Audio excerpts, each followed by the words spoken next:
Welcome back to Vic's Projects, and today we're going to tackle a little tiny job.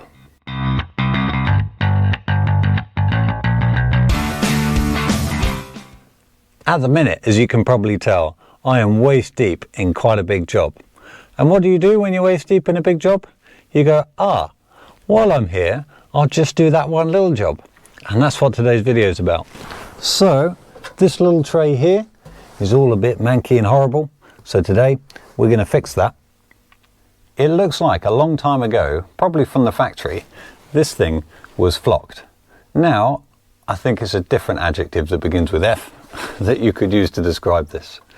So once everything is out, as it is now, there's only 6 bolts that hold it on.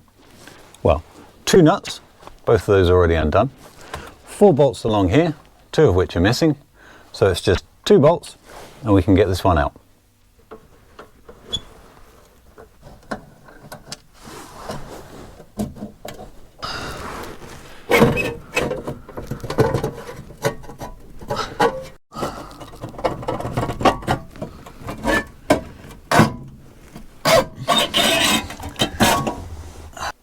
Now we got this manky old thing out of the cart and on the bench, I think we're going to start with the easy job, which is just clean up the outside.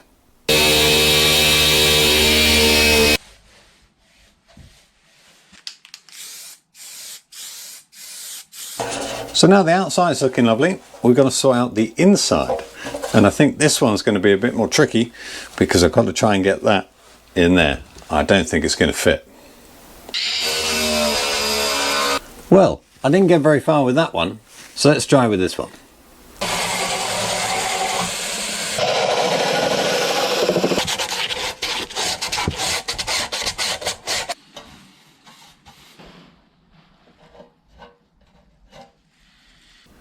Well, there we go, she's all cleaned up, and I decided to clean up Jaguar's handiwork from the factory because they couldn't be bothered to fill in those holes.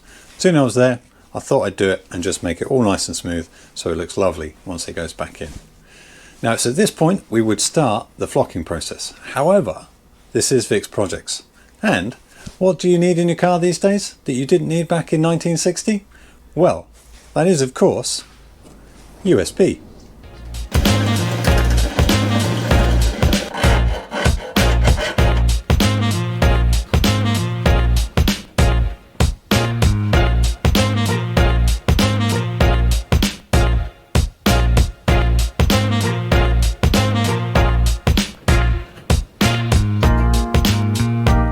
Okay, now let's get on with the flocking.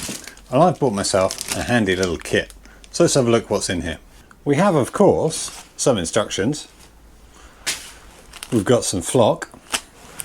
We've got some glue, which I think is pretty much just PVA glue with a bit of black paint in it. And we have the applicator. So I've done a little bit of looking around. I think I know what I'm doing here. But this is the first time I've ever tried this, so wish me luck. Okay, first things first, we've got to put on our glue.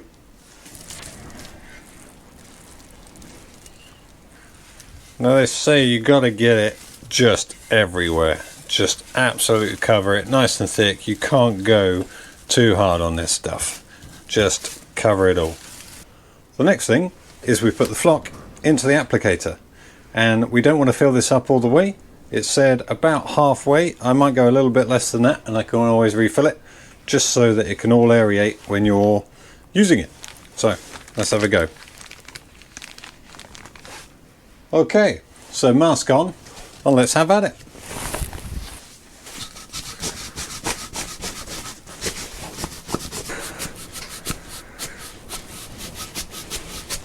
Well, that doesn't look half bad. And it was pretty easy actually. So let's let it dry and see how it's come out. I'm pretty pleased with that. That was actually nice and easy.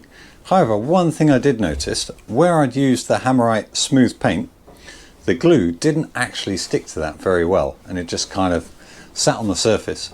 So I think next time if I was going to do it, I'd just sand that back, rough that all back so the glue's got a really nice surface to sit on.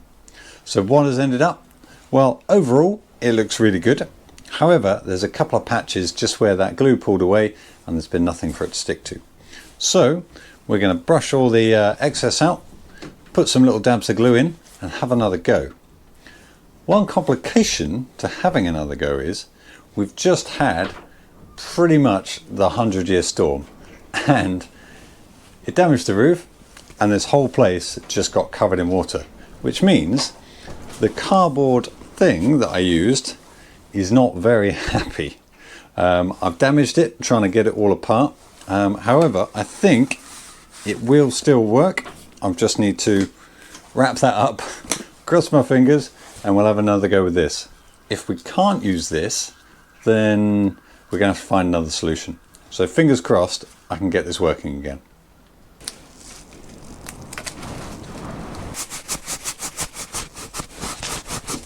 Well, there she is, all fitted, and if I do say myself, looking absolutely lovely. I'm really pleased with that job. It was super easy, and yeah, well, I think the results speak for themselves. The USB's all wired in. However, as you can see with all the cables everywhere, I haven't put any power to it yet. So you'll have to wait for another episode for that. You're also going to have to wait for that other episode to see how on earth I got myself into this big mess in the first place. Well, that's it for this one. I hope you enjoyed this video, and we'll see you next time on Vic's Projects.